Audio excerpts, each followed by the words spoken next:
Ito po mga kabayan, komentuhan na po natin. Mag-umpisa na po tayo. Ito pong natagpuan pong patay, mga tambay. Ito pong si Yusek Catalina Cabral, mga tambay, ng dating Yusek po ito ng DPWH, at nasasangkot po ito sa mga anomalyang mga flood control, mga kababayan.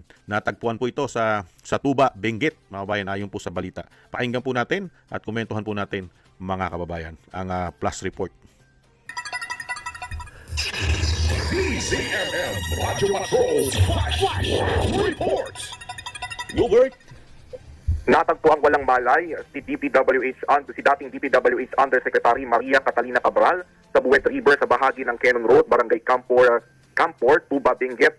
Ayon sa inisyal na impormasyon mula sa Benguet Police Provincial Office, bandang alas 3 ng hapon kahapon ay bumiyahe ang biktima kasama ang kanyang driver patungong La Union. Huminto umano sila sa bahagi ng Cannon Road sa Camp 5 kung saan hiniling ng biktima na mapag-isa ito. Ayon sa driver, bumalik siya makalipas ng ilang oras, ngunit hindi na niya nakita ang biktima. Naghanap siya sa lugar at maging sa isang hotel sa Baguio City, ngunit bigo pa rin ng driver na batagpuan si Cabral. Dahil dito, nag-report siya sa pulisya bandang alas 7 ng gabi kahapon. Agad na nagsagawa ng paghahanap ang mga otoridad at natagpuan ang biktima sa gilid ng Buwet River na tinatayang 20 hanggang 30 meters sa ibaba ng kalsada at wala na itong malay. Rumisponde ang Tuba Municipal Police Station, katuwang ang MDRMO at Bureau of Fire Protection para sa retrieval ng katawan ni Cabral. Nakaantabay rin ang Benguet Soko para sa mas malalim na investigasyon. Patuloy ang ginagawang pagsisiyasat ng mga polis upang matukoy ang buong detalye ng insidente. Si dating DPWH Undersecretary Maria Catalina Cabral ay idinadawit sa maanumalyang flood control project. At yan, ang balitang kumpirmado. Sigurado, ito. Yan po mga tambay, si Catalina Cabral, mga tambay, ay natagpuan po sa Tuba, Benguet, mga tambay, sa may Cannon Road. Ito pa po mga tambay, ito po yung pagkuha po ng kanyang mga labi. Ay tingnan po natin, mga kabayan. Setup ko lang po, mga kabayan. Kaya po hindi po natin malaman kung ito po talaga dala po ito ng talagang sobrang stress o sinasabing konsensya kaya. Alin po sa dalawa 'yon, o sinasabing meron kayang tsumugi. Alin po sa mga pupwedeng senaryo po 'yung mga tambay.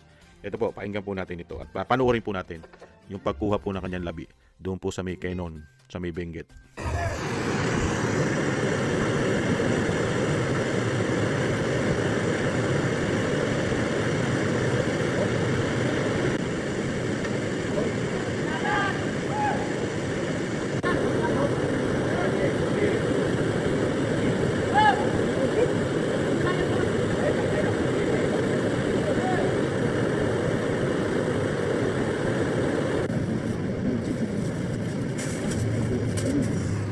Po mga kabayan, wala na pong buhay si dating Yusek Cabral, mga tambay, nung kinuha na po ng mga otoridad. At ito naman po ang pahayag ng kanyang driver, mga tambay, na kasama niya po sa biyahe. Ito po, pakinggan po natin ang kanyang driver. Schon wieder die Schlüssel im Auto. Saan? Yan. Lapitan mo. Ito po. Dito po siya naupo. Diyan siya umupo? Diyan? Ako siya gan. Ah. Tapos tatayo. Yan lang, parang dumidikit ka ron na baka sabi ko, baka mahulog, maupmalas. Eh sabi ko, wag ka dyan ma'am, baka maupmalas ka. Eh, 3 beses po siya sinaway. Kaya lang, ganun pa rin. Pero nung bandang huli nung inano kami ng pulis, hindi na. Kasi tumuboy na akong papunta ron. So, iniwanan mo siya? Hindi po, sakay ko. Kasi pinaboy po kami ng pulis eh. Okay. Huwag na po magtambay dito, kaya umalis po kami. Okay, nung nakaalis na kayo, saan kayo napunta? Dumiretso po kami ng doon na sa kumain doon sa malapit sa Iyon, hotel. Okay. Tapos pagkatapos kumain, doon na kami sa Iyon, nag-check-in na. Okay. Bandang mga 2:30, sabi niya, bababa kami papunta dito. Ayun, pinaba kasi dito ng 3 o'clock. Pagbaba, sinilip ko pa, nakaupo siya dito. Okay. Umalis ako, punta ako doon. Balikan mo na lang ako. Yung pagbalik ko siguro, sabi ko, hindi naman umalis 1 hour. Pagbalik ko dito, nahanap ko. Tumigil ako dito, sinilip ko po dyan, sumilip ako eh. Natatakot naman ako, baka mahulog ako. Umalis ako, nagtanong ako doon ng may nakatambay na si Manong. Tinanong ko kung may mga babae, wala naman daw po. Kaya bumalik ulit ako rito. Sinilip ko ulit. Pero wala po akong nakita sa bubang hindi ko nakita.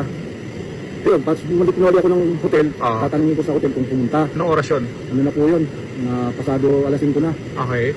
Eh pagdating ko doon, wala pa daw po. Eh di bumalik ulit ako papunta rito. Sinulot ko ulit papunta rito. Kunin lang ko dito. Kasi sa baka ako nagtambay-tambay ng ano, wala po. Doon ako napunta na ako sa pulis para magpatulong kasi wala po akong flashlight para makita yung mukha. Kaya na po, yung pagsilip dito balik namin, na-flashlight din na doon yung tao dito sa mukha. Saan? Saan? Yeah. Lapitan mo. Ito po. Yan po mga tambay, ang driver po, nagbibigay po siya ng pahayag, ang driver po ni dating Yusek Cabral, mga kabayan. Yan po, alin po sa dalawa po yan, mga kabayan, kung siya po yung sobrang konsyensya na po, dahil napakahirap po ng pinagdadaanan niya po ngayon, dahil siya po ay talagang isinasangkot po siya sa napakalaking anomalya na mahigit 3 taong issue po ng issue po ng flood control corruption. Mahigit 3 taon po yan, mga tambay. Yan pong issue na yan. At yan po ay marami pong nalalaman po yan. Check po natin at sigurado pong maraming nalalaman po yan si Yusek Cabral, mga kabayan. At syempre po ay matindi po kasi ang pagkakalaban mo ay konsyensya. Isa po yan sa nakikita po natin, yung konsyensya o kaya yung tinatawag na yung hindi kaya. Mahirap po. Tingnan po natin kung ano po ang ipalalabas nilang investigasyon diyan. Kung yan po ay nagpakamatay dahil sa konsyensya o pinatay. Alin po sa dalawa yan, mga kabayan. Dahil ayon naman po sa driver, kung yung driver po ang paniniwalaan po, yung kanya pong salaysay, ay talagang si Yusek Cabral ay gustong-gusto pong maupo doon po sa lugar na yon, mga kabayan. Doon po sa parang bangin. Bangin po yun eh. Alam naman po natin, pagka ganyan po sa Cannon Road, papuntang Baguio po yan eh. Talagang matataas po yan. Bangin po yan. Hindi po ba? Kung yung driver nga po, mga kabayan, ay siya po ay natatakot tumingin sa baba dahil masyadong mataas. Pero po si Yusek Cabral ay mukha po yata kung talagang totoo ang pahayag ng driver niya ay planado na po ni Yusek Cabral ang kanyang ginawa po na pagkitil po yata sa kanyang buhay umano, mga kabayan. At tingnan po natin at lalabas naman po ang investigasyon nila dyan, mga kabayan. At yung driver naman po kasi ang pangunahing magiging suspect po dyan eh, dahil siya po ang kasama. Kaya po kung ano po ang magiging investigasyon, lalo-lalo po sa kanyang driver, kung totoo po lahat ng sinasabi ng kanyang driver, ay lalabas naman po yan, mga kabayan. At syempre, alam naman po natin, pagka ganyan pong malaking issue po ng korupsyon, ay talaga pong iisipin po ng taong bayan na talagang pwede rin po mangyari na siya po ay kinitil ang kanyang buhay umano dahil sa dami na kanyang nalalaman na korupsyon. Issue ng korupsyon. Alam naman po natin kung saan nagmumula ang korupsyon, hindi po ba? Lalo-lalo po sa mga programa at proyekto ng gobyerno sa DPWH, mga kabayan. Kaya itong po si Cabral. Dahil, hindi po ba, nung nakaraan lang po, di ba? Mga ilang buwan lang po nakakalipas, ay nasunog din po, di ba? Hindi nyo po ba, di po ba nabalita natin yung mismong DPWH office sa Metro Manila, hindi po ba, nasunog eh. Di po ba nasunog? Kaya nga po ang taong bayan ay nagtataka, bakit nasunog yung DPWH office na napakaraming dokumento po yata.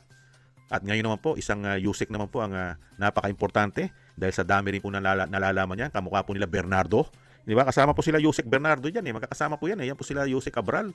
At yung mga engineer, hindi po ba na sila Alcantara at saka sila Bryce Hernandez? Hindi po ba? Marami pong nalalaman yan. Lalo-lalo po yung mga kasabwat umano na mga politiko na alam po nila yan. Hindi po ba? Dahil hindi naman po lalaki ang korupsyon sa ating bansa kung hindi naman po sabwatan ang mga demonyong yan, mga kababayan. Kaya lang dito po kay Yusek Cabral, mga tambay, talagang ang iisipin mo diyan, mga kababayan, dalawa lang senaryo diyan. Kung yung kanyang konsyensya, hindi niya na nakayanan yung konsyensya at syempre yung seguridad din. Yung seguridad din ng kanyang buhay, mga kababayan, ang isa rin pong iniisip, lalo-lalo po sa kanyang buong pamilya. Kaya siguro, baka para hindi na pumadamay ang kanyang buong pamilya, ay baka niwakasan niya na po ang buhay niya para hindi na pumadamay siguro ang kanyang buong pamilya dahil sa napakalaking iskandalo ang lalo pong systematic na korupsyon, mga kababayan, sa DPWH at kasama umano ang malalaking ulo ng isda sa ating bansa, mga kababayan. Yan po, mga kababayan, ang mainit na balita po ngayon sa ating bansa.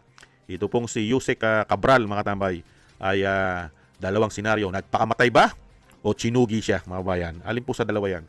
Pero ayon nga sa driver niya talagang ang isip ni Cabral, mga kabayan, ay desisyon na yata niya yon. Ayon sa driver niya, mga kabayan. Yan po, mga kabayan, hintayin na lang po natin ang mga susunod na balita po, mga kabayan, diyan po sa magiging report nila sa pagkawala o pagkasawi ni Yusek Cabral, mga tambay ng DPWH. Ang dating Yusek po, mga kabayan. At ingat po kayo, lalo-lalo po sa inyo pumapagawa. At syempre po, yung panalangin at dasal po natin, mga kabayan, na sana po tayo pong lahat ay maingatan po sa kapahamakan. Ganon din po ang pamilya Duterte na maingatan din po sila sa kapahamakan at madugtungan pa po ang buhay at kalakasan ng dating Pangulong Duterte, mga kababayan. At makalabas na po siya sa lalong mabilis. Thank you po mga kababayan sa mga dasal. At muli po mga tambay, God bless po sa ating lahat. God bless po sa inyo. At happy holidays. At maligong Pasko o maligayang Pasko po sa ating lahat. At sana po ay Pasko po, araw-araw po sa ating buong pamilya, mga kababayan. Ingat-ingat po. Paalam. Bye-bye.